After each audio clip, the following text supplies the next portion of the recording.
Hello，大家好啊！开始前提醒一下，如果您喜欢我的影片，请点赞、订阅、开启小铃铛。一旦提及郑和下西洋，中国人往往会觉得这是一件引以为傲的事情。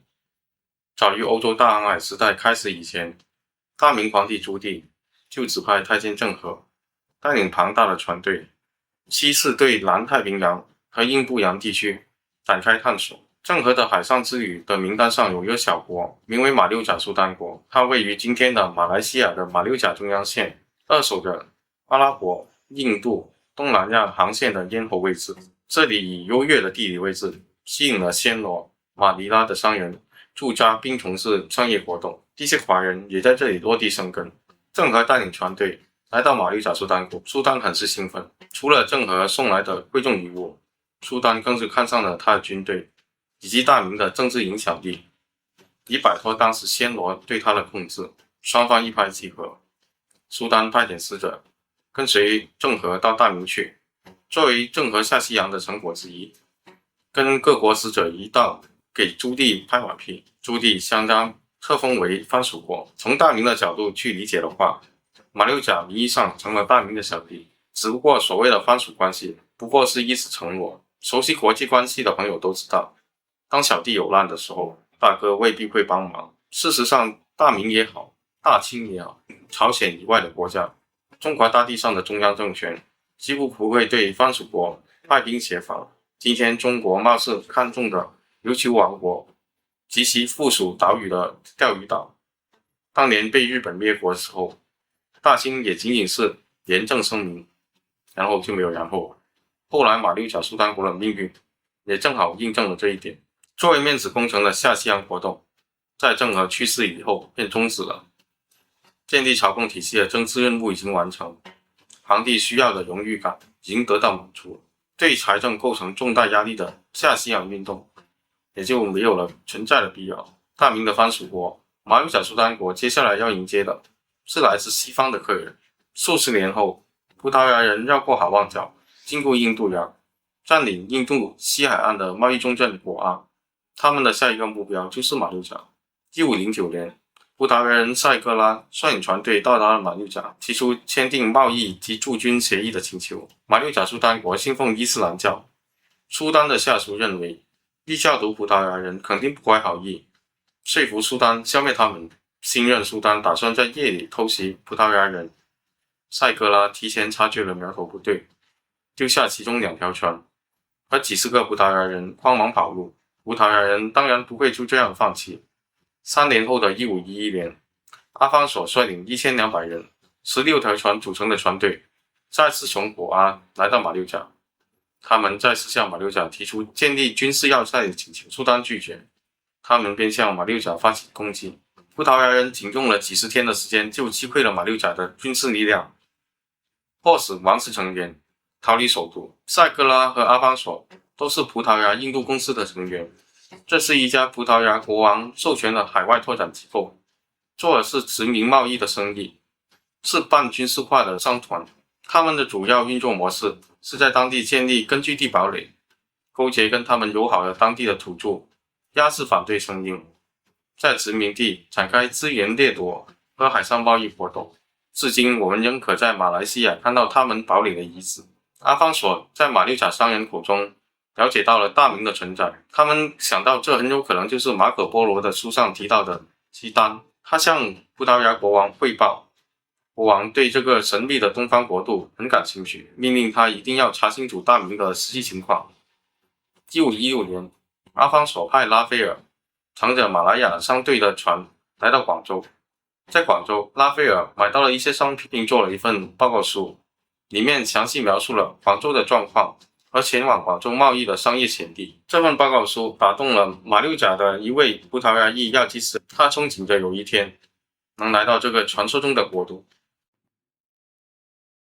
接下来让我们回到大明，来看看朝贡这个有大明特色的一带一路工程。首先我们需要理解的是，大明王朝存在着3股势力：皇帝、官员和商人。在大明的早期，皇帝拥有绝对的权力，国进民退，这体现在外貌上。就是海禁政策。大明建国以来，也许是因为元末泉州伊斯兰动乱，开国皇帝朱元璋多次下旨严禁民间与海外人员贸易，如洪武4年禁止沿海臣民私自出海，承办做外贸的福建官员；洪武14年禁止沿海臣民私通外国；洪武23年步步禁止大明货币、货物、武器出海，严惩收受贿赂放行的官员；洪武27年禁止民间私自使用国外货物。朱元璋甚至强制海岛居民迁居陆地，并裁撤公治区域的行政机构，这样政府失去对沿海小岛的管控，让这些无人岛成了海盗的基地。细心的观众应该会发现，这些法令在数十年间失去颁布，可见走私贸易一直是禁而不止，且官商勾结参与。在大明民众眼里，政府的强制内迁让他们失去了谋生手段，他们为了生存，就只能选择铤而走险，成为易商易盗的海商。那官员为何又热衷于参与走私呢？我们先看看今天的主题：朝贡。朝贡简单概括，就是国外商人以使者的名义向大明皇帝进贡礼品。一般来说，朝贡国都是比大明要小得多的小国，那么按照一般人的理解，应该是朝贡国向大明进贡大礼品包，大明向他们回个小礼品，或者请吃顿饭意思一下，然后给他们一个封号，又或者在字面上保证一下会保护他们的权利。总之，上位国家是不应该在这层关系上吃亏才对，但事实刚好相反，朝贡完全不考虑盈利，比起傀儡的价值，甚至是整个活动的操办成本，贡品的收益往往是九牛一毛。朝贡在大明一直就是亏本的面子工程。朝贡系统的目的其实是为了对周边国家输出大明所谓的礼的秩序。在这套话语系统里，大明天子至高无上，而朝贡的目的就是要满足皇帝的面子需要。为了达成这个目标，大明制定了一整套的游戏规则，里面指定了专职机构、协同机构、流程、礼仪细节等等。朝廷在宁波、泉州、广州3地设立市舶司，市舶司下设驿站，这些驿站免费为进贡使者提供食宿。宁波的叫做安远驿，泉州的叫做来远驿，广州的叫做怀远驿，一概带安抚怀柔之意。朝贡国也不是随随便便就可以来朝贡，政策将朝贡国分为3年一次和1年一次2类国家。来朝贡的大使需要先提交贡品清单给驿站登记，不同种类的朝贡品应该转交到哪个部门处理，需要何人交接，都有详细的规定。这个操作过程称之为勘合，所以在日本，朝贡也被称作勘合贸易。然后使者们需要穿着自己的国服去朝见天子，如果有大明赏赐的朝服，就穿朝服。朝见仪式先到奉天殿对天子行8拜礼，再到文华殿对皇太子行4拜礼，还要拜见其他亲王。宴会上的座次也有严格规定。整个朝贡活动结束后，使者们才可以回到各地的驿站，在驿站所在的城市做生意。对的，这些所谓的使者其实大多就是商人，他们以进贡的名义来到大明做生意，然而他们也仅有几天的时间，在指定的地点做交易，交易的品种也有限制。别以为只有军火这类危险品不能买卖，就连史书、中药材，甚至是纺织品都被禁止交易。为了壮大朝贡活动的声势，朱棣大扫地，组织庞大的船队，穿梭于东南亚与印度洋之间。船队就是皇城，在船上的太监代表的就是那位远在大明的皇帝。登上帆船的那些国王，先在帆船上做一次参拜，再派出使者跟着船队到大明朝贡。负责朝贡工作的市舶司要员都是由太监担任，他们是皇权的职业代言人，由皇帝操控，而不需要通过中央官员管理。太监的市舶司又需要当地的官员体系配合，完成朝贡程序，并从中获取私利，和地方官员及海防官兵权衡并不高的工资与极高的贪腐收入后，自然会倾向于后者。此外，朝贡贸易的有限时间、有限市场等限制，并不符合自由经济的规律，更不用说那些没有获得朝贡资格的外商的贸易需求。于是，在醉心于朝贡游戏的皇帝的眼皮底下，士博士、地方官员、本土商人以及外商一起构成了一个利益同盟，一起开展走私活动。于是就出现了这样的一个奇怪现象：看似国进民退的大明，在朝贡过程中出现了严重亏损，就在非官方允许的对外贸易中收不到税金。在大明王朝的初期，福建、广东的沿海，由于政府的清退政策，存在大量无人居住的荒废海滩，居民要偷渡出海并不算困难。一些日子过不下去的大明子民就偷渡到菲律宾、马来亚，在那边打工赚钱，发家后在当地和大明间往返贸易。我们博大精深的中文里有一个词义师，在中国古代，当官的尤其是底层官员通常只有一个目标，求财。大明的海防官员也有着同样的追求，只要这些做生意人能够义师义师，天下就没有难做的生意。甚至最晚在1487年以后，只有胆大的大明富商乘坐大船到海外做贸易，只要你肯给点意思，一切都好说。这些走私行为，政府当然收不到税金，事实上也没有这项税金，倒是相关部门的官员私下赚得盆满钵满。另一方面，明朝中叶以来，大明进贡的外国使者逐渐减少，毕竟这么多年都不打广告了，一带一路的影响力当然是大不如前。这样一方面影响了皇帝的日常生活，一些外国商品，譬如龙涎香就开始匮乏了。另一方面，走私利益链里的官员的实际收入也受到了影响。官员们无论是为了 KPI 还是自己的小金库，都有变通的动力。如成化年间，广东司铎太监韦劝就直接做了大量有历史资料记载的违背祖训的行为。成化22年，外商马利麻假冒苏门答腊使者来贡，韦劝说怕死。同年，一名自称来自撒马尔罕的贡使从海路回国，韦劝说怕死。同治2年，就有自称撒马尔罕王国阿安麻黑的使者经马内加进贡狮子、鹦鹉等动物，韦劝说怕死。这撒马尔罕在今天的乌兹别克斯坦，按理说走陆路就能到北京，为啥要绕个大圈坐船到广州呢？而且狮子、鹦鹉更像是非洲地区的动物吧。韦劝甚至有侵吞天方国进贡物品、赶跑进贡者的这种操作。这人如此嚣张，难道就没有人能管一下吗？从历史记载来看，还真没有。当时的番禺知县高尧曾处理他私通外商的问题，并将他的部分收入充公，但韦劝非但没有因此而被撤职，还反手又诬告，把高尧贬至到永州。韦劝在广州横行多年，在东山附近捐建了一座寺庙永泰寺。他被降职后死在北京，居然还能回状自己捐钱修建的寺庙，证明他在广州本地的裙带关系十分密切。之所以有这种怪象，和大明的财政问题也有很大的关系。大明的中后期，社会上出现各种各样的逃税行为，而这些逃税者往往还是那些士大夫以及本地官员，就连负责收税的户部自己都 hold 不住，税收不上，就会影响到官员们的收入。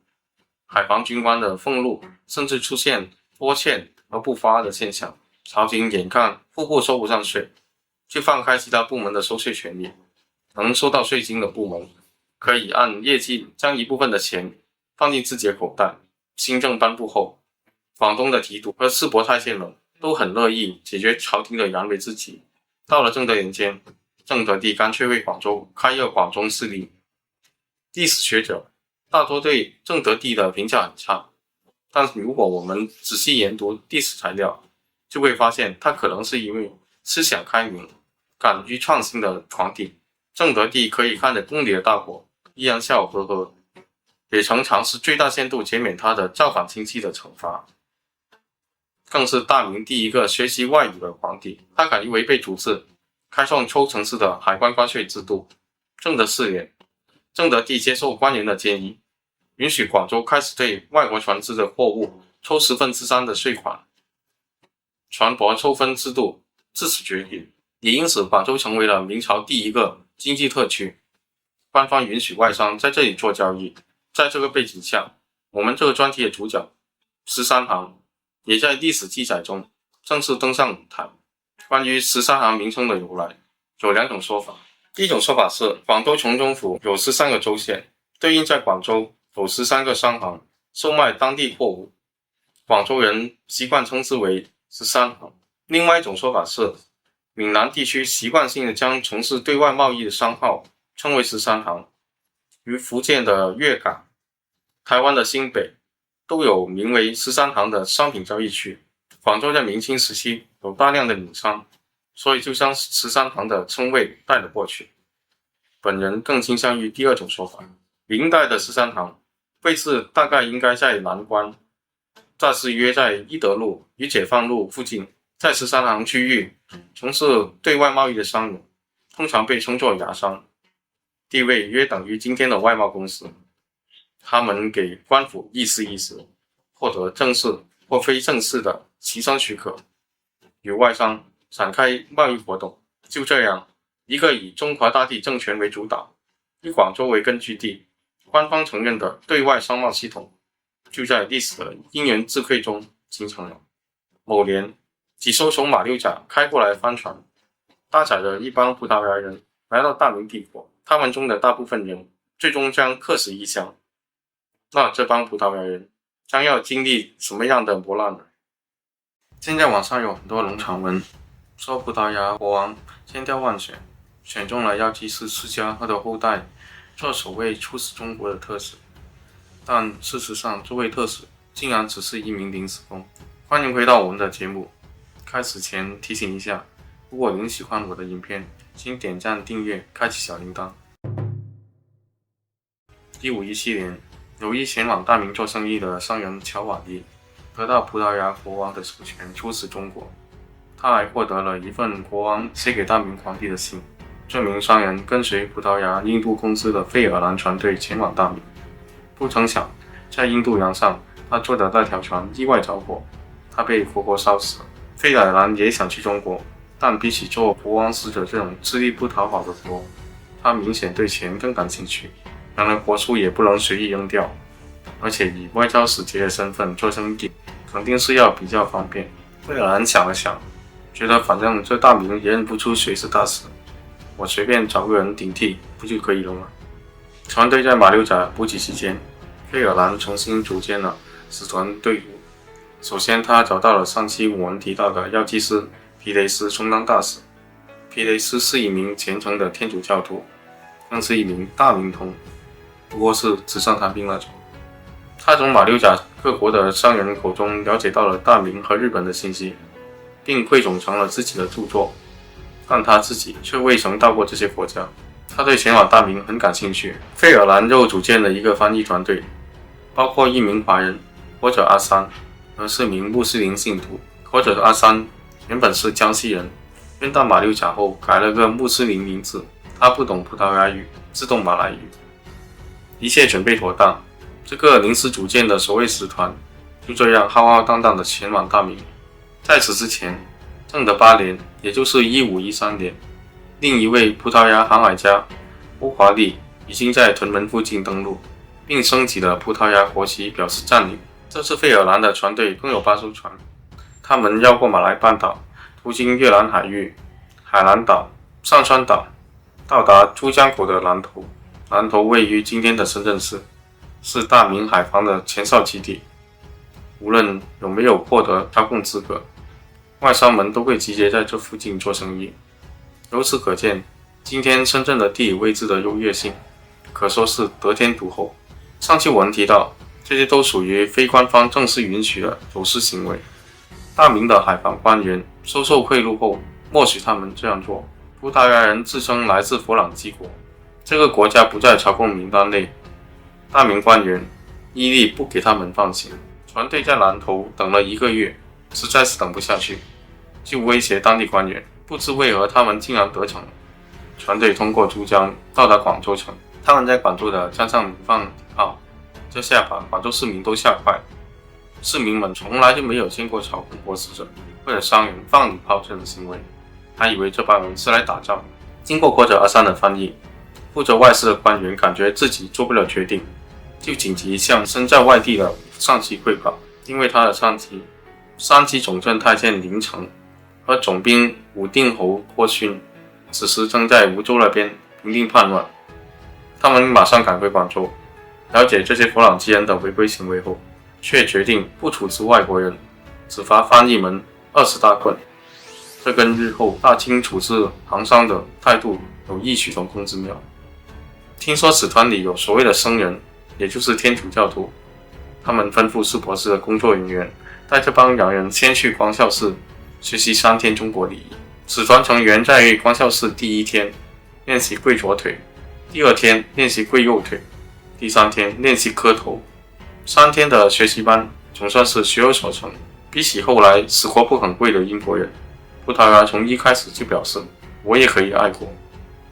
大明律例规定，朝贡者必须由军队押送到布政司检查看的文件是否过期，然后再转到提督、释婆太监及巡按，确认无误后方可上报。佛朗机国不在朝贡名单上，当然没有看的文件。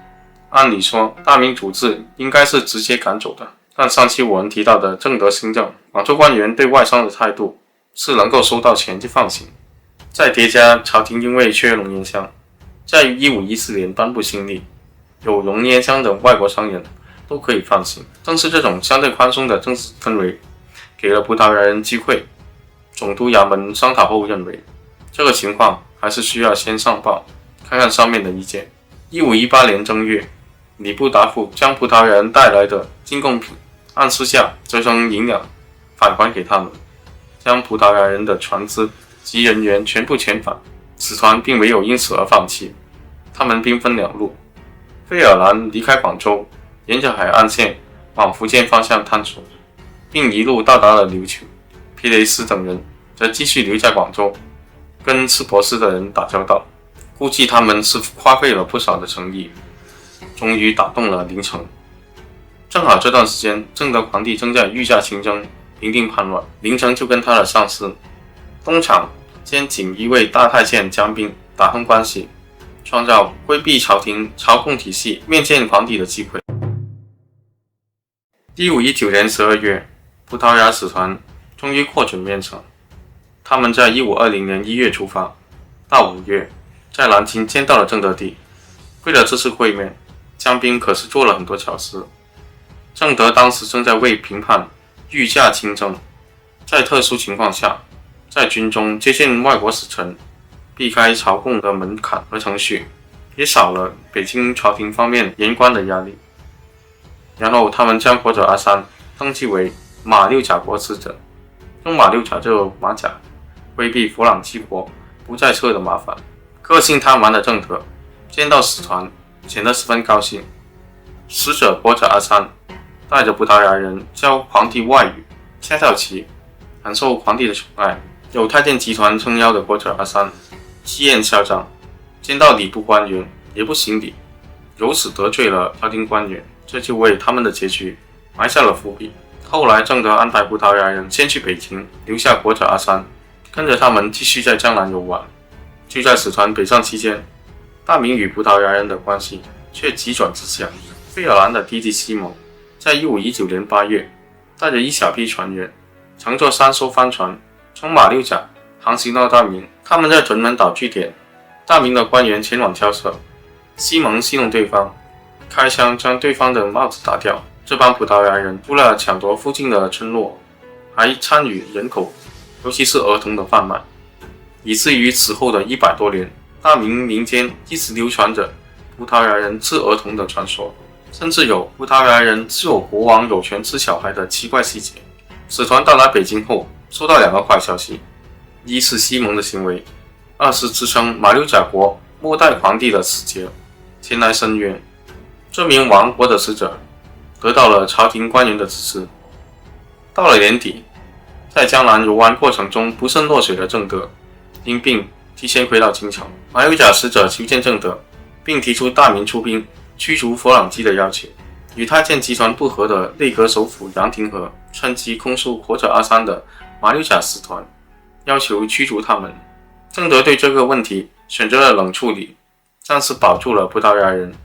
郑德兵用期间，为了确保朝廷稳定，各国使者都被软禁在北京。在这期间，葡萄牙使者们为再次会面郑德做准备，还仿照葡萄牙国王的王座搞了个座椅，准备用作取悦皇帝。可惜他们再也没能跟郑德见面。1521年初，郑德驾崩后，嘉靖即位。正所谓一朝天子一朝臣，杨廷和扶植的嘉靖选择了除掉与前朝皇帝关系密切的江彬集团。江彬被正法后，就轮到收拾伪冒马六甲国的使者的佛朗机人。朝廷认为主要责任在那名使者活着阿三，因为依照官方记录，活着阿三才是使者，而葡萄牙人只是他的随从。他们是冒牌的马六甲国使团，而非佛朗机国使团。阿三被处决，葡萄牙人则跟随其他国家的使者返回到广州。5月他们到了广州后，马上就被软禁起来。又过了10个月，他们正式被当作罪犯打入大牢。广州方面的官员审问皮雷斯关于马六甲驻军的状况，并多次要求他写信给部属马六甲，警告他们马上把土地归还给马六甲苏丹国。使团部分成员看准官员不懂葡萄牙语，就冒险在信中向马六甲方面求救。为了活命，他们将手上的情报全盘托出，并给马六甲方面制定了详细的侵略大明计划。信中的这些信息在后世成为了解明朝民间细节的重要史料。我会结合这些信息的细节，在后面的影片中介绍大明的真实状况。只不过这些绝望的葡萄牙人高估了葡萄牙印度公司，它只是一个松散机构，没有强大的军事实力，不可能实现他们信中描述的侵略计划。审问期间，使团人员的货物被没收，家眷被充当奴隶，大部分使团成员被鞭刑、锤刑等刑罚折磨致死。朝廷下令对葡萄牙人赶尽杀绝。接下来的多艘从马六甲来到大明的葡萄牙贸易船只到达后，船员均被官方诱杀，船只及货物被没收。至于临时公使者皮雷斯，一种说法是他在1520年死于狱中，另外一种说法是他在中国娶了老婆。后世有一名自称是他女儿的女人称他死于1540年左右。葡萄牙使团的失败原因是成员素质、语言隔阂、文化差异、大明政治内斗等综合因素叠加的结果。另一方面，大明的军队开始集结力量消灭屯门的葡萄牙人。中国第一次对阵欧洲的海战，屯门海战就开打了。屯门海战的战场约在今天的深圳南滩区到香港九龙半岛之间的海域。葡萄牙人占据期间，当地驻军不是没有尝试反抗，但都以兵力不足而失败。1521年，随着嘉靖上位，朝廷风向改变。6月，广东海盗副使汪洪接到皇帝剿灭葡萄牙人的谕旨。这时候，西蒙已经被马六甲召回，接替他管理屯门基地的是迪奥哥。汪洪亲自到南头指挥反攻行动。为解决兵力不足的问题，他招募周边区域的乡勇和海盗。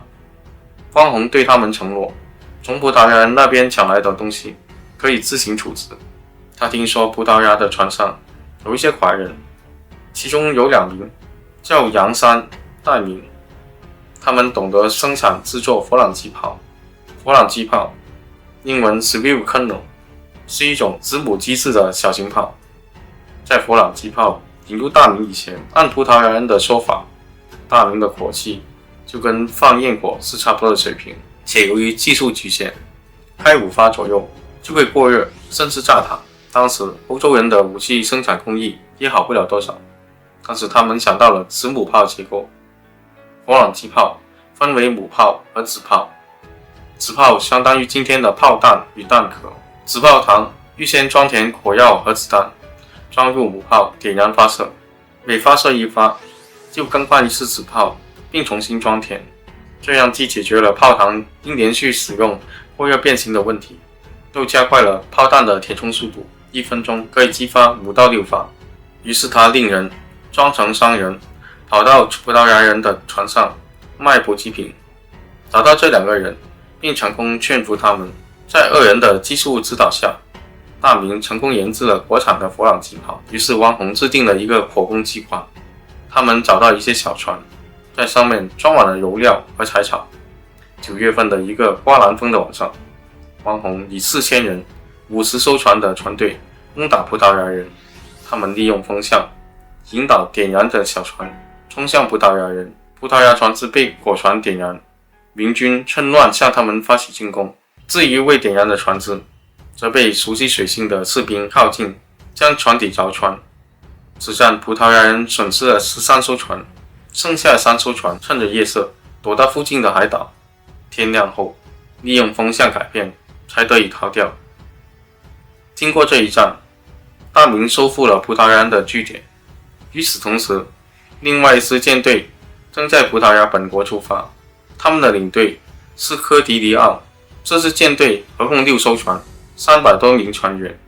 1522年9月，他们从马六甲到达大明的屯门海域，船队与巡海被倭官员接触，要求恢复贸易。巡海官员到了广州，广州方面坚决拒绝，船队不得已只好撤退。当他们撤退到新会与中山附近的西草湾时，遭到明水师的攻击，2艘船被俘虏，剩下的3艘船跑掉。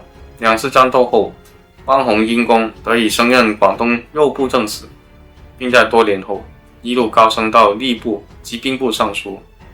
大明因此获得了佛朗机炮，它在日后与日本以及女真人的对抗中也曾派上用场。而杨三、大明2人的另一个发明，模仿葡萄牙小型船只的蜈蚣船，就因为太费木料而被否决，只做了1艘样品，就没再继续。屯门海战与西草湾海战可算是大明广东海军的最后巅峰了。这一方面得益于大明的船只优势，另外一方面也是因为葡萄牙的军事科技水平尚未拉开距离。7年后，大明停放在外海的100多艘战船被台风打烂，损失过半，剩下的船只一部分后来被珠江口活跃的海盗夺去。广东方面的海防能力大为削弱。此外，与葡萄牙交恶，让广州的对外贸易量缩减至原来的1/5以下，严重影响了广州及周边地区的商贸活动。但葡萄牙人对明贸易活动并没有因此而中断。那他们是如何继续与大明做贸易的呢？我们下期继续。在今天宁波附近的海域上有一个岛屿群，称为6行岛。在明朝的时候，这附近曾有一个海港，因为有2座岛屿而被称作双屿港。这里曾是走私海盗的据点，也是葡萄牙人的聚居点。日本史学家藤田丰八把它称作16世纪的上海。欢迎回到我们的节目。开始前提醒一下大家，如果您喜欢我的影片，请点赞、订阅、开启小铃铛。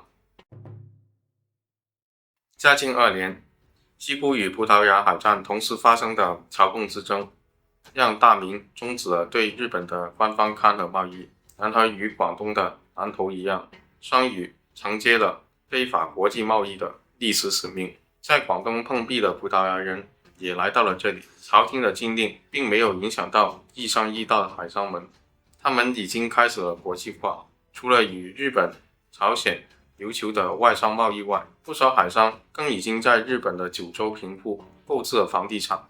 跟广东一样，这里的贸易圈子也是官民一家亲。葡萄牙吸取了广东时期的血的教训，尝试与大明人做好朋友。要跟大明人交朋友也不难，意思意思就可以了。就这样，葡萄牙人在这边站稳了脚跟。他们在当地结识了许栋、李光头、王直等好朋友。这些朋友们从葡萄牙人手中得到先进的武器对抗官军，又向葡萄牙人出售江浙地区的丝绸产品。王直还带着葡萄牙人发现了日本。另一方面，广东由于对葡萄牙人开战，外贸基本停滞，财政亏空。到了嘉靖8年，新任广东巡抚林富实在是熬不住，无奈向朝廷请求重开朝贡。这时嘉靖终于愿意松口，毕竟广东的外贸还关系到广西的财政那是压力山大。葡萄牙人看风向改变，又打起了补给基地的主意。然而去南头实在是太张扬了，这时他们决定选择珠江口的西岸。他们看上了香山，也就是今天中山市的南部，现在的澳门区域。那里当时还属于香山管辖，而且有大片的无人区。他们偷偷的在这里停泊补给，顺便做点小生意。不过这段时间葡萄牙人的贸易仍以双屿为主，他们也在双屿做起了不动产。从1524年到1547年，葡商在双屿岛周边建造了2座教堂、1座市政厅、2家医院及超过1000座的私人房屋。在这里的居民有3000人左右，其中葡萄牙人约有1200人，其余是各国的天主教信徒。该地行政机构有行政司法官、审计官、法官、市议员等职务，也就是说，该地实际上由葡萄牙人控制，并进行着有效的行政管理。当时双屿的走私贸易兴旺，港口拥挤不堪，葡萄牙人每年在双屿的交易额达到了300万元以上，绝大部分交易用日本银锭作为交易手段。交易的商品主要是中国的丝绸、瓷器、棉布、粮食，以及从东南亚运过来的胡椒、藤土特产。但在大明朝廷，尤其是清流派的眼里，葡萄牙人在双屿的管理简直就是叛乱。清流党势力以此为由，多次弹劾当地官员。于是在嘉靖26年，也就是1547年，嘉靖指派朱绾出任浙江巡抚，主责剿匪，不仅发兵摧毁了双屿港的地面设施，抓捕商人，他还上奏主张填塞港口。这外贸生意本来就是官民一家亲，部分官员和本地土豪甚至都有参股。现在来了一个捣乱的外人，把他们的生意一锅端，他们肯定是不高兴的。于是他们纷纷起来检举朱绾，朝廷收到的投诉太多，只好将朱绾由巡抚降职为巡视。后来朱绾在一次剿匪行动中，因为作伪证并未经上报，处死了葡萄牙俘虏，而被弹劾他的人找到把柄，最终下狱被杀。大明官方的驱逐低端人口行动，让双屿从此消失在历史长河中，反而是香山南部的后起之秀开始崛起。1554年，熟悉中国人情世故的葡萄牙人莱昂洛尔德索隆搞定了广州官员，以缴纳税款的名义允许他们在香山以南的海滩开展贸易。葡萄牙人送了一些意思给香山当地官员，让他们明白葡萄牙人的意思就是在香山南面的豪径附近修建一些物流仓。物流仓修好了，可葡萄牙人却以收货地址而头痛。他们问当地人，这里叫什么名字啊？当地人看着他们，指着当地的妈祖庙，指手画脚，听不懂他们说什么，就说乜鳩啊。广东话的意思就是这是啥？葡萄牙人说哦，我懂了。于是他们就把这个地方命名为澳门。这个租赁协议直到几年后才被皇帝得知，且葡萄牙人交的税金都成了官员口袋里的意思。皇帝转念一想，这破地方离一线城市广州太远，就是个小岛，吃的用的还需要从唯一的陆路带过去，老外不听话，我断水断电就好了。于是大明正式以官方的名义将这块地租赁给葡萄牙人使用。到1562年为止，葡萄牙人定居人口包括大约900名的葡萄牙人，几千名从非洲、东南亚掠夺过来的独立，以及4000名中国商民。这里拥有3座教堂、1座医院、1座善堂，5000多名基督徒。澳门成为了葡萄牙人在中国的唯一居留地。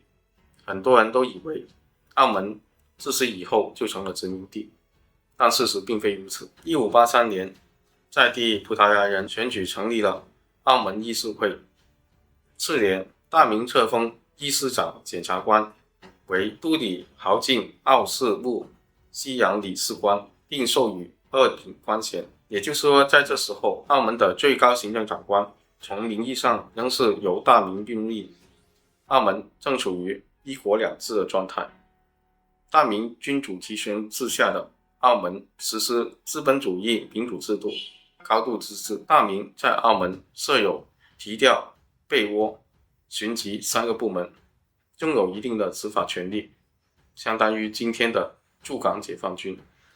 澳门成为真正的殖民地，要到鸦片战争结束以后，只不过到了那个时候，澳门早就失去了这个垄断地位。葡澳利用自己得天独厚的地理位置优势，自己的这个大明官员的名义，以及长期与广州官员的利益输送，逐步垄断了广州的进出口业务。凡是广州出口的货物，都必须经过澳门转口。从这时候开始，中国人引以为傲的13行贸易体系才算是正式建立起来。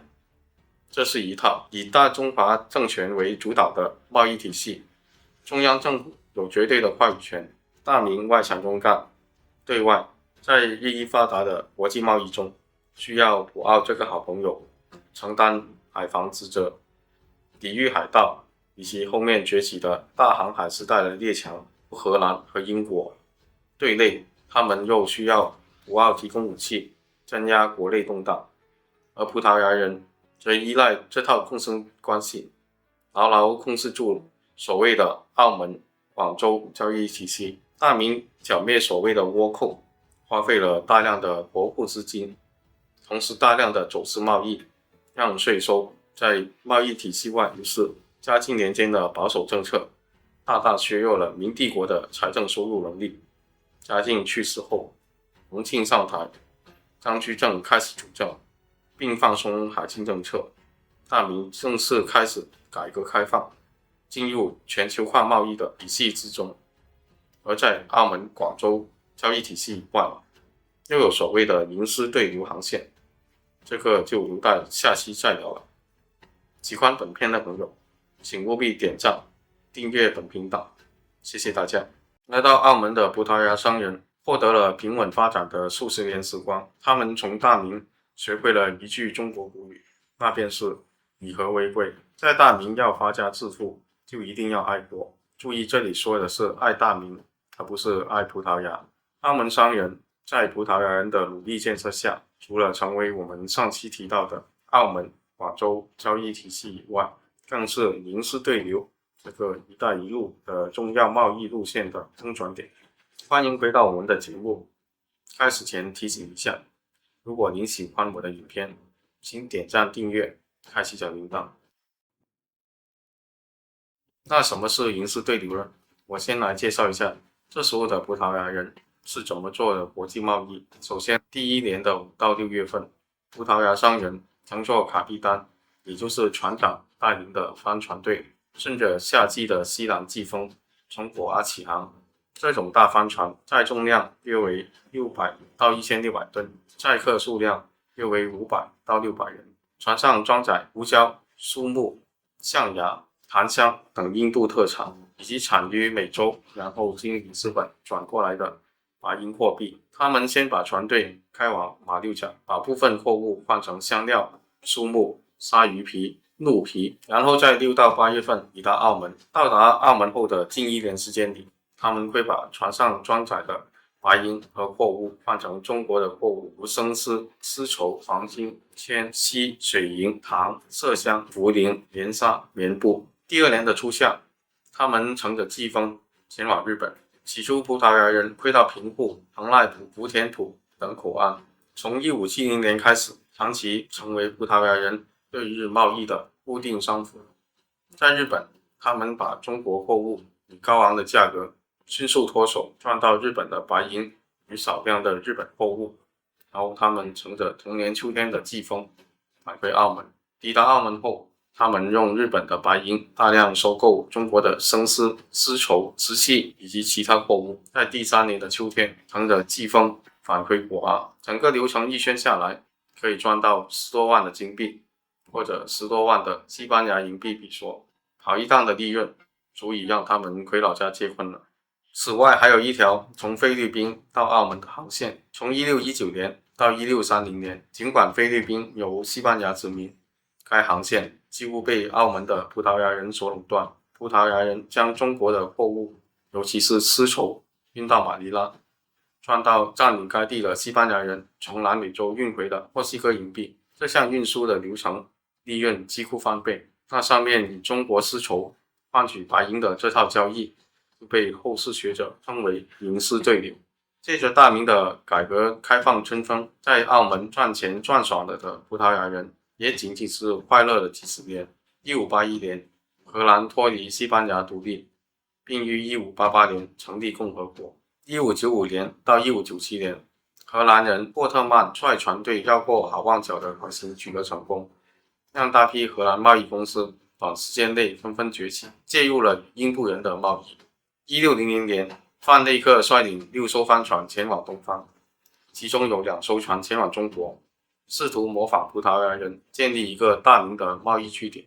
1601年9月27日，荷兰阿姆斯特丹号和乌哥达号到达大明，大明拒绝与他们商量贸易事宜，船员还被俘虏。2年后的1602年，在荷兰官员和贵族的协调下，荷兰的各公司模仿葡萄牙，组成了统一的联合东印度公司。国会为东印度公司颁发了一份自好望角以东至麦哲伦海峡整个地域的贸易特许状，使他获得了贸易垄断权，经营东至日本、西至波斯湾大片海域的贸易。他在亚洲的总部位于巴达维亚，就是今天的印尼的雅加达。就这样，葡萄牙人控制了澳门，西班牙人控制了菲律宾，荷兰人控制了雅加达，东南亚早期殖民贸易的3巨头形成。在这里，西班牙因为主要走太平洋和大西洋，不涉及其他国家的利益，而荷兰、葡萄牙的商业航线高度重合，利益冲突难免激化矛盾。1609年，荷兰东印度公司在日本平户开设了一家商馆，打破了葡萄牙人对日本的货源垄断。在马六甲海峡，葡萄牙人以马来半岛、爪哇、香料群岛等地为据点，双方的商船最终引发了武装冲突。荷兰人直接在马六甲和日本航道上抢劫葡萄牙的商船。从1614年到1622年，双方的冲突最终在1622年以荷兰舰队进攻澳门的战争失败而告终。荷兰人打不过葡萄牙人，换了个思路，跑到当时没有任何国家管控的台湾，在沿海建立了基地。至于后来他跟郑成功的纠葛，那就是另外一个故事。在这一系列的殖民贸易竞争里，作为澳门包租公的大明才是真正的大赢家。前3巨头为了贸易那是拼死拼活，大明出去的是丝绸、茶叶、瓷器，进来是黄金白银。不做外贸的老百姓要花钱，还要将钱兑换成铜钱，而且大明对国外商品并无多大的需求，自然也就妥妥的形成了贸易顺差。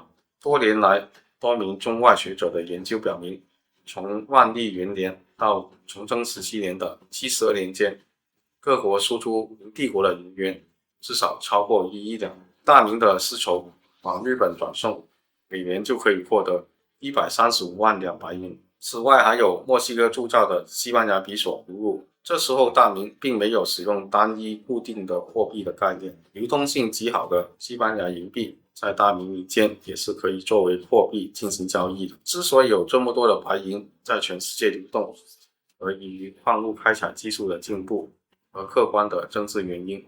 一方面是南美洲的水银炼银法大大提高了南美的白银产量，另一方面日本正处于战国时期，各大明为筹集战争资金，大量开采金银并允许出口，所以16世纪末到17世纪初，日本的银产量以及出口量也大幅增长。16世纪到17世纪中叶，投入中国的白银数量根据一些学者的综合估算，每周生产的白银约3万吨，日本生产的白银8000吨，总数38000吨。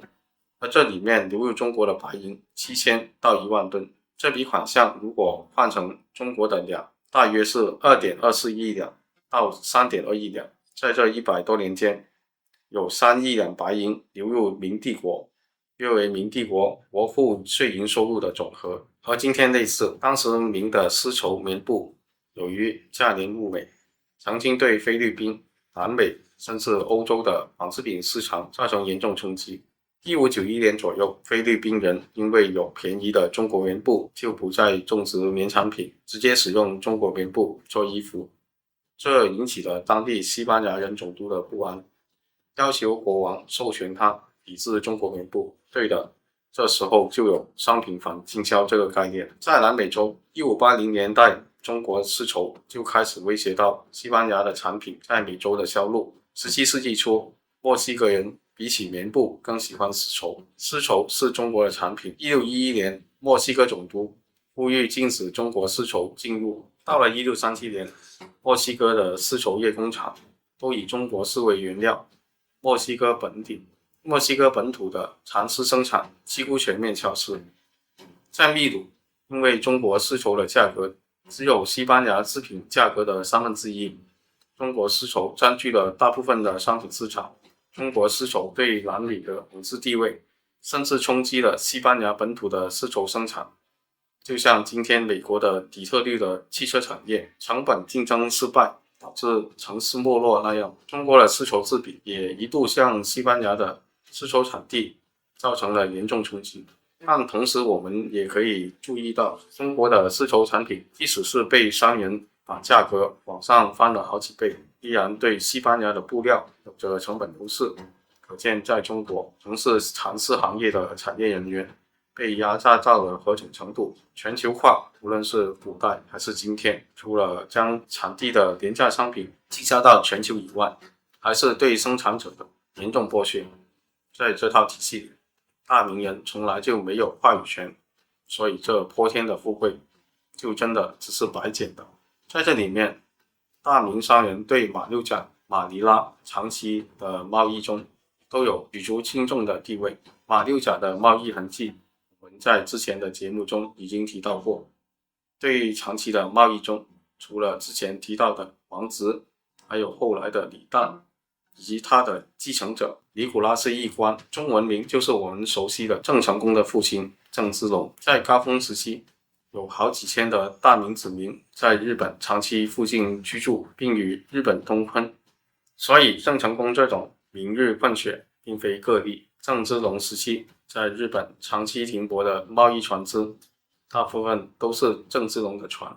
可惜的是，在官方的语境之下，他们都成了海盗、倭寇，甚至汉奸。在马尼拉，由于大明的商人在当地聚居，经销商品，引起了西班牙殖民者和本地土著的不满，甚至发生了2次大屠杀。这些商人群体，无论是在大明本土，还是在国外，都是被歧视的群体。国家收入暴增，商品占领全世界。所熟的明帝国本该活成欧洲列强们心中的模样，无奈的是，大明政府花了钱比挣得多。大明中后期，得益于大明国策的鼓励，皇族及相关人员的人数多达100万人之众。他们严重侵吞民间土地，不用交税不说，国家还因为养他们花费了天量资金。尾大不掉的朱姓子孙才是压垮大明王朝的最后一根稻草。这个甚至可以再开一个视频的内容，在这里就不细说了。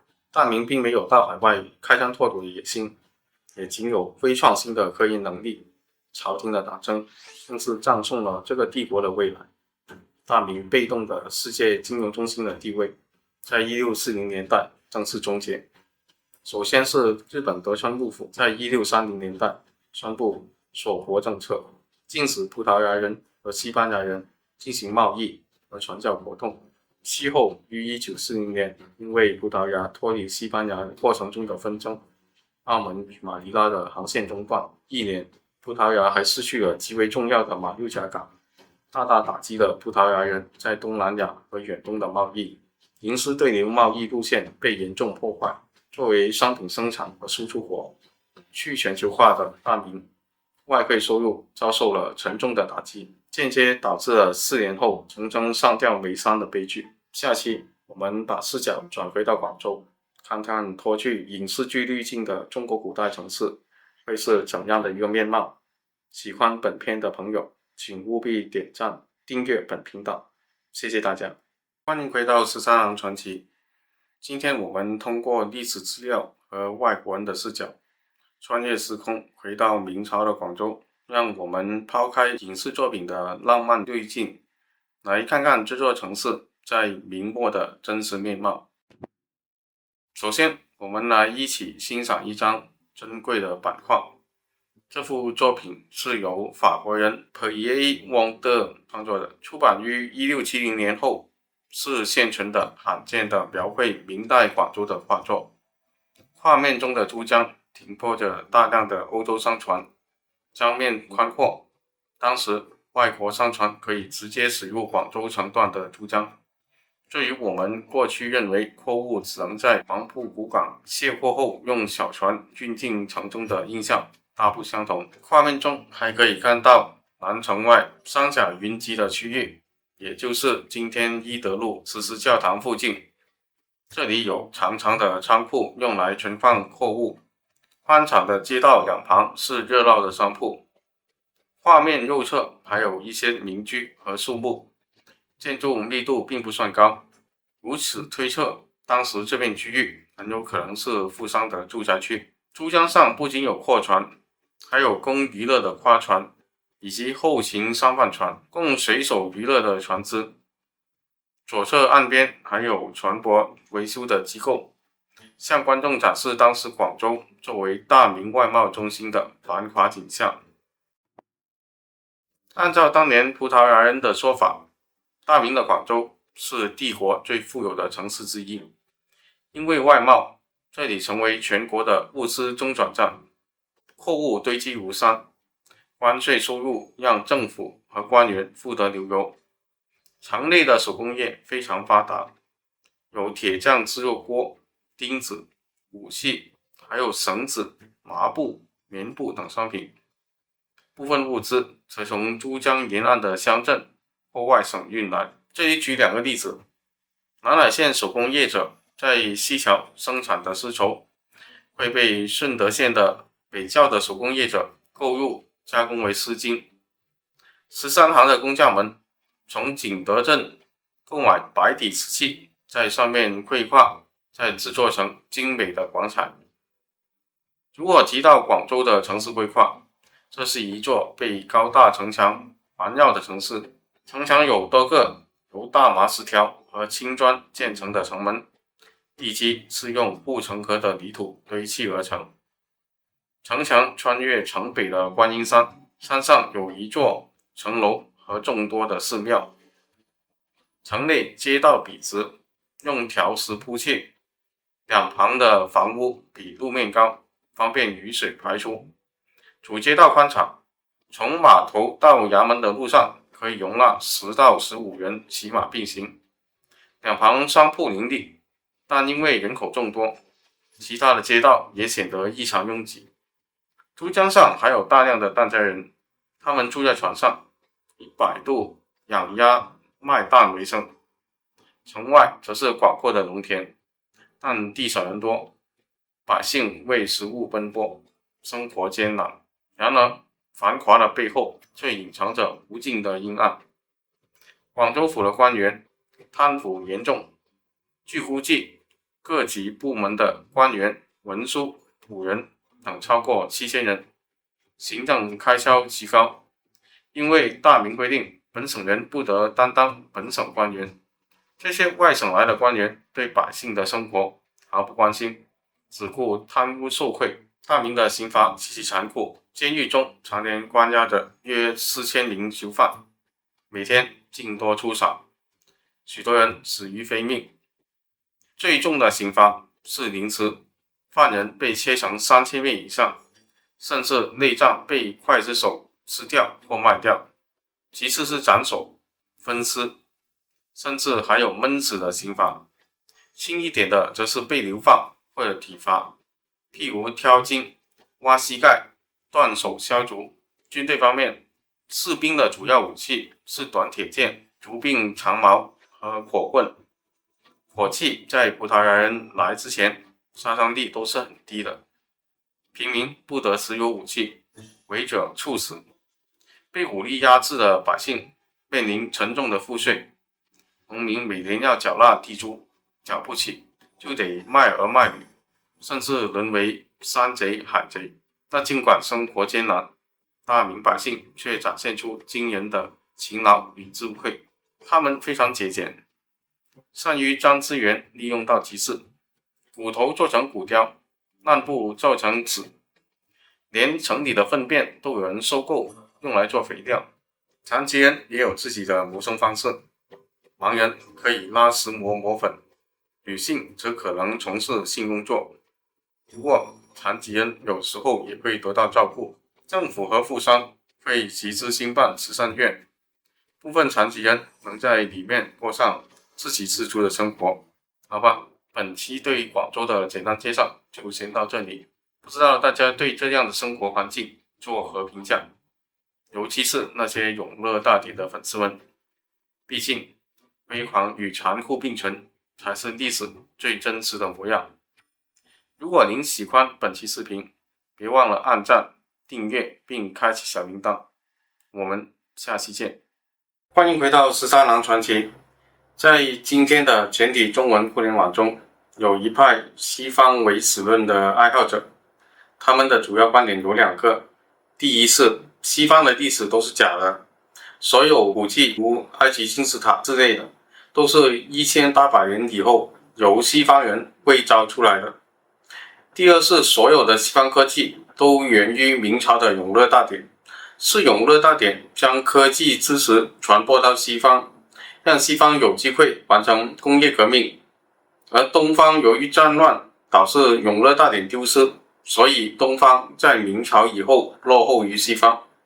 今天我们通过一名传教士的传奇经历，搞清楚所谓的永乐大典传说背后的真相。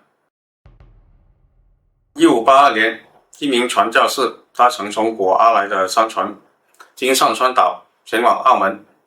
这名为马特奥里奇的神父，按照他的教会耶稣会的要求，改了一个中文名字，叫利玛窦，字希泰。这名神父并非是该教会来华的第一位神父。耶稣会创立于1534年，是一个相对激进的天主教教团。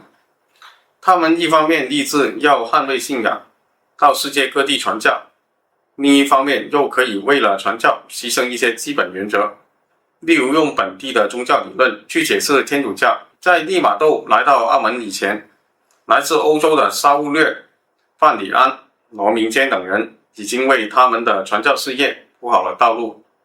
他们在澳门学习中文，努力地将教义翻译为中文，以便传播。他们无法在广州长期居住，仅能在春夏的交易会参观广州。为了讨好广州官员，他们打扮成佛教的和尚，以降低本地人的担忧。经过一番努力，广州方面终于允许他们在肇庆传教。这是一个位处广州的西北，相对偏远，但又有河道与澳门连接的地方。于是在1583年，罗明坚带着年轻的利玛窦到达肇庆，建立起教堂。在肇庆的早期，他们剃光头发，身穿袈裟，然而他们宣讲的教义却是天主教理论，这让人看上去感觉牛头不对马嘴。当然，也有一些大明子民被他们所吸引，尽管这些人一开始可能是动机不纯。一名为瞿武魁的离经叛道者，一开始想接近他们学习所谓的炼金术，后来却成了他们的早期信徒。在他的建议下，利玛窦脱下袈裟，换上普通中国人的服饰。他修改教规，默认大明人对祖先的崇拜，以圣经附会45经。他以此接触到了本地的士大夫，与他们交流儒学和教义的相通之处。利玛窦的中文十分了得，甚至可以以文言文与士大夫书信交往，讨论佛教和天主教。他将欧洲名人的交友格言翻译过来，模仿《论语》，写了一本《交友论》，然后将这本书传播出去，以文会友。他的大名好友之一，一名官员自费将此书印刷出版，帮他打响了名声。借着这股东风，他又出了一本《天主释义》，以古代经典如《易经》《礼记》等解释天主教教义。他从肇庆到韶关，再传教到江西，认识了当地的藩王建安王，更得到了沈一贯、冯齐、李岱等官员的支持。换作是今天，利玛窦可算是知识性网红了。这在保守的中华王朝里，不能不说是一个奇迹。1601年，网红利玛窦终于来到了北京。家里蹲的万历虽然不想打破他家里蹲的惯例，没有接见这位网红，但接受了他的礼物。他派太监问利玛窦关于欧洲的事情，让画师给利玛窦画像，然后拿给他看。期间，很了解中国人情世故的利玛窦很快就跟皇帝身边的太监打好了关系。利玛窦自此留在北京，一方面继续结交大明官员，传播知识，另一方面联系耶稣会本部，带宗教成员来大明积极传教。他将与官员交流的内容写成新书《积人十篇》，又广受好评。在他的多年运作下，耶稣会在大明发展了2000多名信徒，其中在北京就有400多名。耶稣会在中国打响了名堂。万历38年，也就是1610年，利玛窦在北京去世。利玛窦的天主教传播事业随着明朝的衰亡而逐渐式微。他在世的时候，非信徒的大明人大多觉得他的理论荒诞不经，但即使是对这些教义是有反对意见的人，都纷纷称赞他的另一项贡献，那就是对数学、天文学等方面的知识的传播。利玛窦有一众学生，如徐汝奎、冯应京、徐光启、李之藻，这些人协助他翻译书籍作品，传播在当时大明人完全不了解的欧几里得几何原本、世界地理知识和天文学理论。利玛窦虽然在意大利学习过数学、天文、地理绘图等课程，运用仪器观察行星和地理测绘的技巧，以及制作罗盘、钟表的技巧，但他自觉知识水平一般，所以曾打算让教会在意大利方面带过来更多的学者，以协助知识传播。可惜的是，教会最终没有回应他的请求，但他带领他的大明学生翻译了很多欧洲著作，让他们从中学习到了科学知识。按他的说法，他的这些学生的知识水平比他还要高。其中他在大明担任最高职位的学生是徐光启。徐光启在考取功名以前就开始接触天主教和利玛窦，后来在利玛窦在京期间，与他一起翻译了几何原本。徐光启曾经建议万历全面改造北京城防，参照欧洲堡垒的设计，增设大型挂牌，可惜没有得到批准。到了崇祯初年，徐光启获得允许，修订历法书，崇祯历书。这套书在徐光启病故以后，直到明朝灭亡都没有写完。在清初由汤若望将部分已完成的内容发布，改为西洋新历法。这本书在当时已经很接近欧洲方面的天文学知识水平。徐光启对大明的重要贡献之一，是他在崇祯初年提出的引入红夷大炮的建议。红夷大炮也就是现在我们在很多清朝古迹里面能够看得见的清朝大炮。在大清，因为夷有讥讽满人的意思，所以他们将它改名为红夷大炮，也就是当年号称在宁古塔大败俄罗斯人的利器。之所以被叫做红夷，是因为这些大炮是被称为红毛蛮夷的荷兰人和葡萄牙人使用，得益于它后管壁和长炮管的设计，红夷大炮比起100多年前的佛朗机炮威力更大。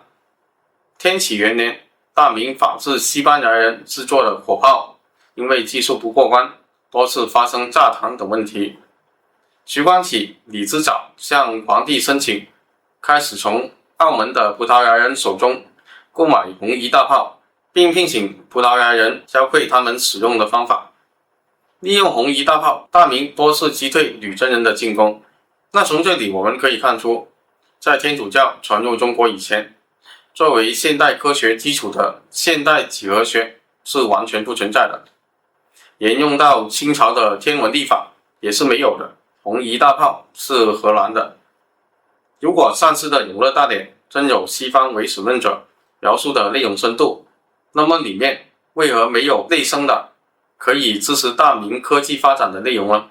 之所以有本期看起来跟13行甚至是商贸毫无关联的节目，我想在这里说，13行乃至大明的对外商贸活动，对于思想和技术的革新，甚至是国防都有莫大的好处。甚至如果这些思想革新能够提早几十年，能够从制度上深入到大明的社会之中，不仅大明有机会延续100年，今天中国的科技水平和文化素养也许会高出一个档次。相比起清末广州本地士绅悬赏猎杀外国人，明末的士大夫能够跟利玛窦一起讨论，愿意去翻译外文书籍，这里面有利玛窦将知识文化本土化的功劳，但也能看出明末比起清末，国民的思想更加宽容。清末比起明末，社会并没有前进，反而是倒退。喜欢本期内容，记得按赞、订阅、开启小铃铛。我们下期见。欢迎回到13行传奇。大明曾经击败英国吗？英国向大明赔款了吗？让无数国人莫名兴奋的第0次鸦片战争，真相究竟是怎么样？本期让我们一起来回首历史，通过细节搞清楚明末的这次武装冲突，赢家究竟是大明还是英吉利？在节目开始以前，请有兴趣跟踪这系列的朋友按赞、转发、订阅本频道，谢谢大家。随着大航海时代的推进，历史学家们眼里赚得盆满钵满的大明，国力却日益衰弱。这里面既有小冰河时期的气候问题、大明制度的缺陷问题，更有女真人崛起的外因问题。而广东的外贸活动也随着大明的日益衰落而面临一连串的挑战。大明的繁华吸引到大航海时代的全体玩家的际遇，除了之前提及的荷兰，后起之秀英国也紧随而来。这时候查理一世还没上断头台，由于英国东印度公司倾向于议会一方，庞氏派系的商人和官员以威廉·科廷为首成立科廷协会。这个协会做着与英国东印度公司同样的事情，那就是殖民和做生意，跟东印度公司是竞争对手。在本期主题中的虎门事件发生以前，英国的伦敦号曾在1635年到达澳门，但当时澳门的官方极力抵制英国人接触广州方面，尤其是英国人试图向大明商人提出以葡萄牙人的半价出售他们的药品的时候，葡萄牙总督席尔瓦十分生气，支配所有葡萄牙远东殖民地，断绝与英国的贸易。这时的葡萄牙果阿管理方在马六甲海峡由于有荷兰的威胁，有意跟英国交好，以抗衡荷兰。英葡双方在果阿签订自由贸易协定，但澳门的葡萄牙人与果阿方面存在矛盾，澳门方面对这个协议的意见很大。另一方面，由于澳门总督名义上由大明任命，他们利用这层关系垄断了与广州的贸易，就是前面提到的澳门广州贸易系统。依靠这层排他关系的葡澳自然是不希望有其他国家涉足，因此葡澳更倾向于抵制其他国家的对明贸易。对荷兰是直接开打，对英国则是竭力抵制。1635年12月6号，查理一世特许科廷协会的约翰·韦德尔船长到东亚航行，纳萨里尔·芒特尼为商务首席代表，而他自己也投资了1万英镑。为此，他特意给船队一封给葡萄牙、澳门总督的信，以协调关系。英国船队由约翰·韦德尔船长指挥，由4艘船组成，分别是龙号、太阳号、凯瑟琳号、重视号，另外还有2艘小艇，安迪号和发现号。小艇计划用于进入大明的内河，探索建立贸易关系的可能性。1637年6月27号，英国船队来到大明，在横琴岛附近遇到葡萄牙、澳门总督派来的小船，阻止他们进一步靠近。第二天，船队带着国王的信与澳门总督交流。国王的信的意思是，因为英葡自由贸易协定，他们可以来这里贸易。葡萄牙、澳门总督派人登船检查，并发了一封函，客气的回复，他们暂时没有收到国外总督的通知，不知道有这回事。之前伦敦号的到来让他们感到威胁。澳门是属于大明的，他们只是住在这里，要听从大明的命令。英国人看到气氛不太对劲，就打算直接去跟大明接触。他们在30号开船到珠江口对岸的南头。7月1号，一位大明方面的官员带人登船了解情况，准备报告广州官员。这是大明官方与英国人的首次接触。他们在当地等了1个多月，大明方面完全没有回应。到了8月12号，英国船打算自己试试航道的深浅，派了一只小船靠近岸边测量水深。阿联酋岛的炮台以为对方有敌意，就开始向英国船开火。这帮英国人看见对方开炮，也选择了开炮还击。奇怪的是，可能是发现自己无法击中英国船，大明的官兵竟然丢下炮台就跑路了。这样登陆的英国人占领了炮台，他们清点战利品，共获得40门完整的小炮。都说鸦片战争清军战力拉垮，不成想明军的战力比清军更拉垮。8月15号，广州方面的总兵陈谦让旗鼓官派通事李业荣接触英国人，警告对方赶紧离开，不然我们就打沉你们的船。然而李业荣在正式完成以后，却带着英商芒特尼兄弟和托马斯·鲁滨逊等人到达广州。他为何违反命令，私自带人进入内陆呢？我这里先卖个关子，后面再解释。英国船队也没有理会恐吓，继续向虎门方向北上了一段距离，又停了下来。澳门方面则是写了一封抗议信，派人送到船队，内容是抗议英国人到广州贸易，损害了澳门的利益。9月10号凌晨3点，5艘着火的小船冲向英国船队，幸好那天风向不对，英国船避开了火船，毫发无损。第二天，在广州的英国人收到消息，带他们来到广州的李业荣趁机煽风点火，说是澳门的葡萄牙人干的。船队方得知后，一方面向广州申诉，另一方面袭击虎门附近的村落报复。奇怪的是，李业荣居然又调转枪头，向缉私部门举报英国人走私。这时不仅我们看不懂，就连处理此案的广东巡抚葛增奇也看不懂。他转念一想，这个李业荣肯定有问题，于是他下令逮捕李业荣，并自卫澳门方面协助调查。这样，广东总兵陈谦、香山参将杨元通知李业荣的走私贿赂案就浮出水面了。到这里，我们将上面的信息总结一下，可以得出这样的一个大致思路。陈谦、杨元本来就跟澳门总督方面勾结做走私活动，李业荣是白手套。本来广东方面不想理会这帮英国人，英国人掠夺炮台后，陈谦的职责是将大炮收回，他不想把事情闹大，就私下让李业荣跟英国人沟通，忽悠他们跟在广州的葡萄牙商人完成交易。葡萄牙商人压低收购价，英国方面不同意，因此双方没有谈拢。陈谦看到这帮洋人不上当，就私自调了几艘船，想用火攻教训英国，没成想又失败了。于是他们又以葡萄牙人的名义调解，讹诈英国船队缴纳2800两白银。计划这笔钱最终由陈谦、杨元、李业荣和澳门的高层瓜分。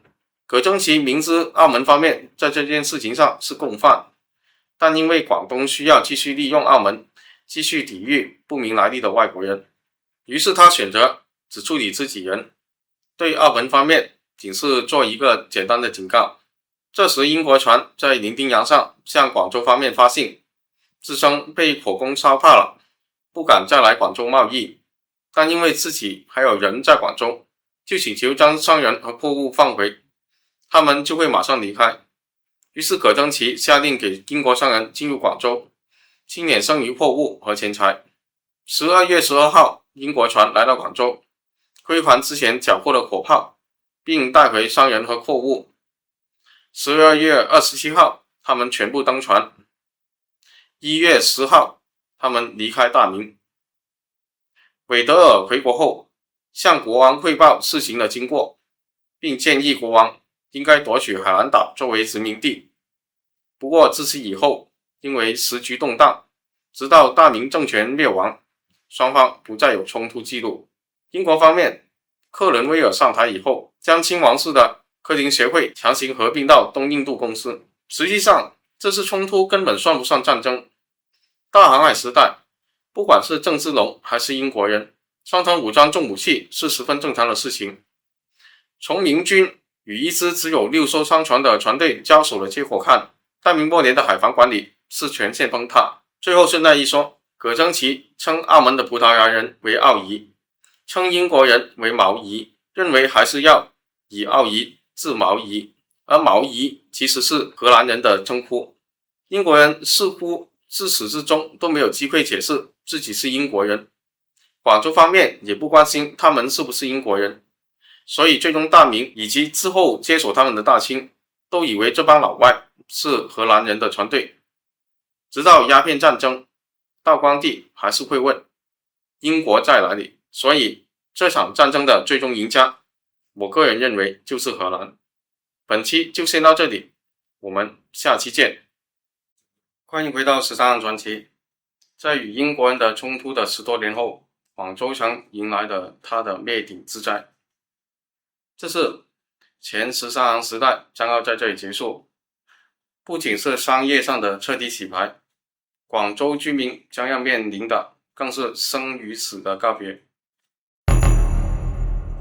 此前的1646年，清军在童养甲李成栋的带领下，攻陷了广州及肇庆，相继击败了在广州附近的顺德、新会等地的南明势力。但到了1648年，广东提督李成栋因为受到他的爱妾张氏自杀进谏的影响，杀死了政敌童养甲，反清复明。他派代表到广西迎接贵王朱由榔回到肇庆，广东全境又回到了大明控制的状态。此时的朱由榔为了获得澳门方面的军事力量的支持，从他们一家到下属的部分官员改信了天主教，受洗并改了教名。面对得到葡萄牙人支持的残民势力，清政府选择以华制华。顺治6年，前大明将领尚可喜获满清册封为平南王，然后带领清兵南征广东。1650年，清军攻至广州城下，开始对广州城进行长达10个月的围城攻城战。他与同是前大明将领的晋南王耿继茂用尽各种手段，终于在11月24日攻破广州城。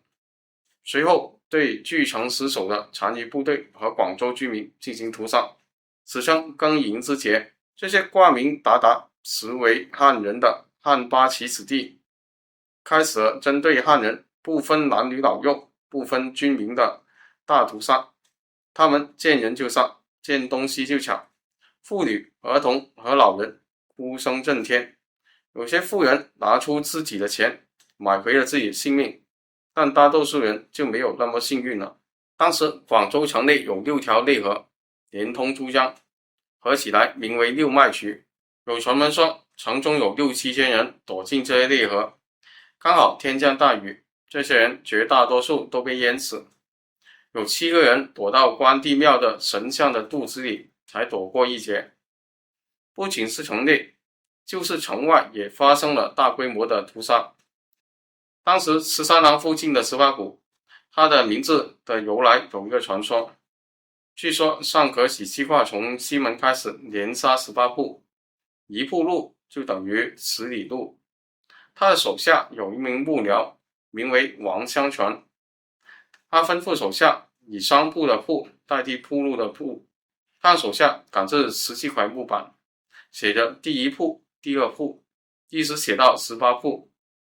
他手下在街上钉好牌子，第2天士兵杀到钉有18铺的木板处就停手。这虽然只是一个传说，却反映了当时清军那种毫无人性的凶残。屠杀到12月6日结束，能活下来的只有3类人：还活着的炮手、一些壮丁以及宗教人士。炮手可以继续给军队做培训，壮丁可以搬运尸体，宗教人士可以做法事。壮丁将房屋的木梁拆下来当柴火，和尚为死者做法事。部分尸体丢弃在东门附近，堆积如山，任由鸟兽啄食。街上还有没死的婴儿趴在母亲的尸体上，试图吸食乳汁。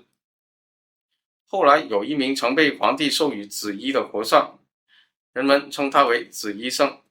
他筹款买柴火化尸体，尸体烧了好几天，风吹起骨灰再飘洒到地上，远远望去就像下雪一般。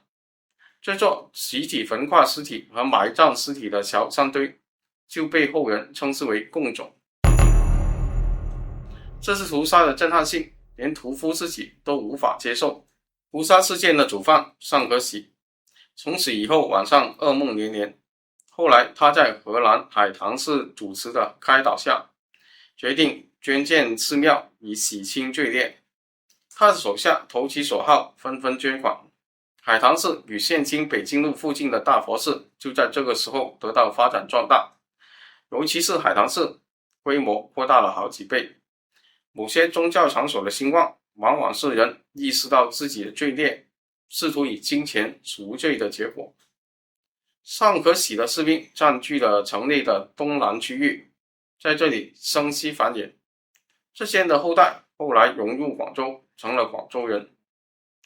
而葡萄牙人随着广州的陷落，也意识到大明已经不可挽回，今后将会是大清的时代。他们接受清政府的册封，继续做起自己的生意。荷兰人则趁着政局动荡，在此打起成为中华政权总代理的主意。而新生的政权，尤其是尚可喜这样的藩王，还是需要新的白手套商人帮他们赚钱。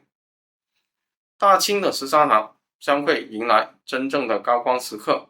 到这里，我们这个13行系列的明朝部分正式结束。喜欢本系列的朋友，请记得订阅本频道，一同见证13行的光辉未来。